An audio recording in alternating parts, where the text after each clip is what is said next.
Assalamualaikum warahmatullahi wabarakatuh. Selamat siang, salam sejahtera untuk kita sekalian. Salam, Om Swastiastu, Namo Buddhaya, salam kebajikan, salam bahagia, salam sehat, rahayu untuk kita semua. Para asisten dari Kejati DKI, peristiwa buat Pak Kajari Jakarta Selatan selaku Sohibul Bait, Pak Kabid, Pak Kasubdit yang saya hormati, dan khususnya rekan-rekan media yang kami banggakan.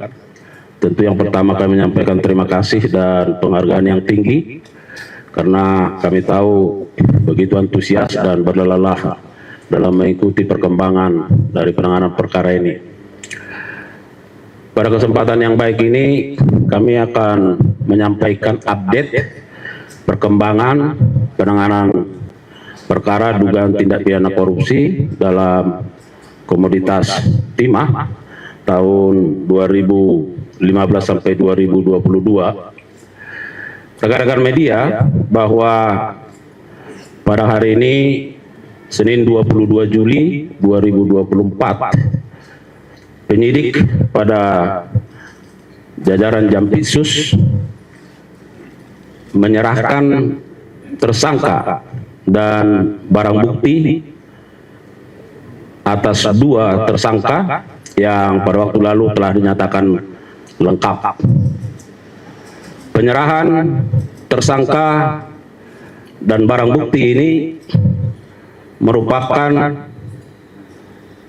tanggung jawab dari penyidik dalam rangka memenuhi maksud pasal 139 KUHP. Tentu penuntut umum pada Kejaksaan Negeri Jakarta Selatan akan melakukan pemeriksaan terhadap kebenaran identitas dan formalitas tersangka dan barang bukti.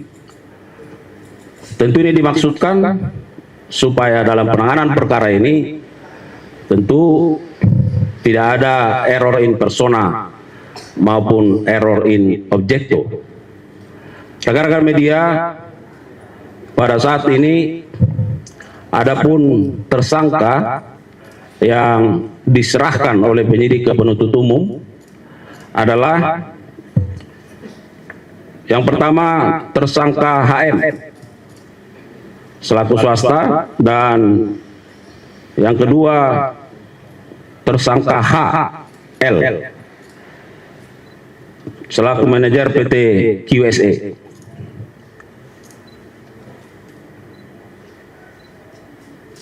Penyidik pada kesempatan ini selain menyerahkan kedua tersangka untuk menjadi tanggung jawab dari penuntut umum, juga menyerahkan beberapa barang bukti, baik barang bukti elektronik, dokumen, dan barang bukti lainnya.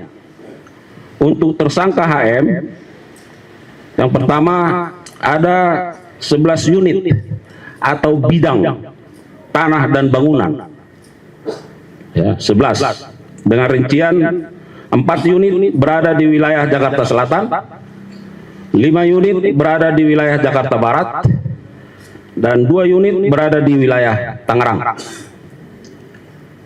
Kedua, kendaraan berupa mobil dengan total 8 unit,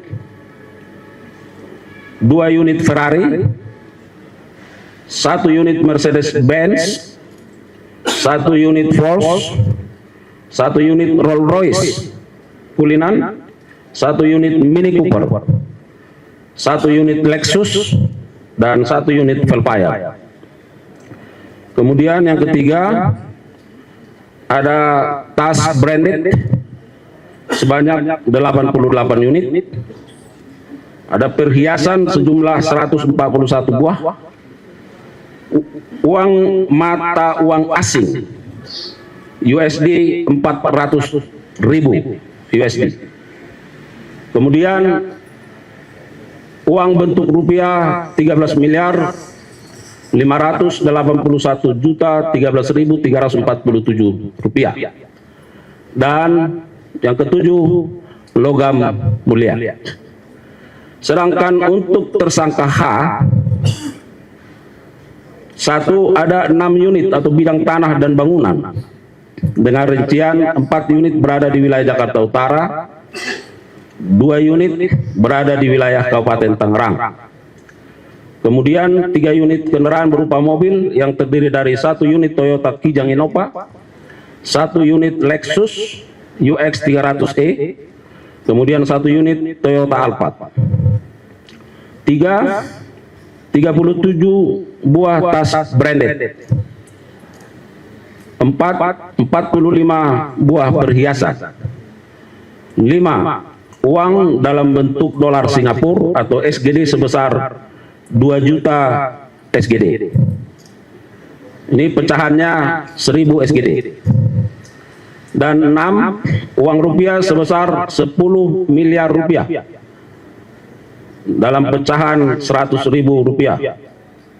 Dan kemudian uang rupiah sejumlah 1.485 juta rupiah seperti yang ada di hadapan kita semua. Kemudian 2 unit jam tangan mewah merek Richard Mille. Rekan-rekan media, bahwa perlu kami sampaikan ini adalah bukti keseriusan kejaksaan, khususnya Kejaksaan Agung dalam pemberantasan dan penanganan tindak pidana korupsi. Ya, perlu kami sampaikan juga bahwa kasus posisi tersangka HM selaku perwakilan PT RBT mengikuti rapat-rapat dan melakukan lobby-lobby dengan pihak PT Timah Tbk terkait kerjasama sewa menyewa pengelogaman timah untuk memfasilitasi CP VIP, PT SBS, PT SIP, dan PT TN. Dari kerjasama tersebut, tersangka M menginisiasi pengumpulan keuntungan dari CP tersebut di atas tadi untuk diserahkan kepada PT QSE yang difasilitasi oleh tersangka H dengan modus seolah-olah pemberian corporate social responsibility untuk selanjutnya diserahkan kepada masing-masing tersangka lainnya. Sedangkan terkait pasal sangkaan sebagaimana yang sudah rekan-rekan media ketahui, namun selain pasal 2 dan pasal 3 Undang-Undang Tipikor, kepada yang bersangkutan juga dikenakan pasal 3 dan pasal 4 Undang-Undang Nomor 8 Tahun 2010 tentang pencegahan dan pemberantasan tindak pidana pencucian uang untuk pasal 55 ayat 1 ke 1 KUHP. Rekan-rekan media, dapat kami tambahkan bahwa sebagai update tentu dari 22 tersangka ya yang sudah diumumkan di luar satu obstruction of justice yang sudah disidangkan di Bangka Belitung, maka tinggal ada 4 lagi tersangka yang tentu masih dalam proses penyidikan dan penyempurnaan pemberkasan ya atas nama HL, R, BG, dan AA. Dan untuk diketahui, kedua tersangka ini tentu akan menjadi otoritas dari jaksa pada Kejaksaan Negeri Jakarta Selatan dan akan dilakukan penahanan untuk 20 hari ke depan di rutan Salemba cabang Kejaksaan Negeri Jakarta Selatan. Dan kami juga tadi mendengar bahwa Kejari sudah mempersiapkan jaksa untuk ini. Ya, ada kira-kira sebanyak 30 orang jaksa yang akan ditugaskan dalam rangka menyelesaikan perkara ini mulai dari proses pra penuntutan hingga ke depannya. Saya kira itu rekan-rekan media yang bisa kami sampaikan sebagai keterangan pers hari ini ya. Mudah-mudahan dengan kehadiran teman-teman, apalagi ini dalam suasana Hari Bakti Adiaksa ya. Sekali lagi kami juga menyampaikan terima kasih atas perhatian dan dukungan yang sudah diberikan kepada institusi ini sejauh ini, dan mohon doanya untuk kami terus dapat bergerak dan berkarya ke arah yang lebih baik lagi. Demikian, billahi taufiq wal hidayah. Assalamualaikum warahmatullahi wabarakatuh.